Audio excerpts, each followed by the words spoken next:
What is a compound? అసలు సమ్మేళనం అంటే ఏంటో తెలుసా? ఎలిమెంట్స్కి, కాంపౌండ్స్కి ఉన్న మెయిన్ డిఫరెన్స్ ఏంటో ఒకే నిమిషంలో చూద్దాం.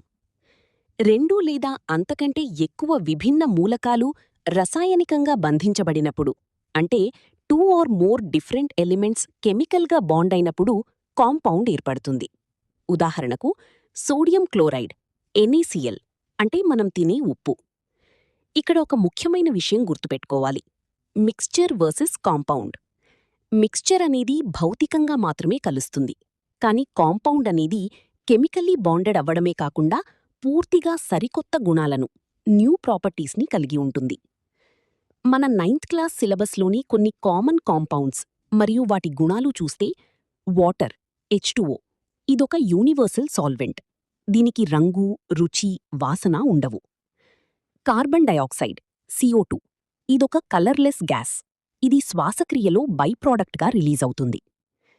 మీథేన్, CH4 ఇది న్యాచురల్ గ్యాస్ యొక్క ముఖ్యమైన భాగం, main component of natural gas. దీని యొక్క కీ ప్రాపర్టీస్ గమనిస్తే ఫిక్స్డ్ రేషియో. ఇందులో యాటమ్స్ అన్నీ ఎల్లప్పుడూ ఒక స్థిర నిష్పత్తిలోనే కలుస్తాయి. సెపరేషన్. దీనిని సాధారణ ఫిజికల్ మెథడ్స్ ద్వారా విడదీయలేము. కేవలం ఎలక్ట్రాలసిస్, విద్యుత్ విశ్లేషణ వంటి కెమికల్ పద్ధతుల ద్వారానే విడదీయగలం. మన నిత్య జీవితంలో వాడే toothpaste, sugar, baking soda మరియు వినెగర్ ఇవన్నీ కూడా కాంపౌండ్స్కి పర్ఫెక్ట్ ఎగ్జాంపుల్.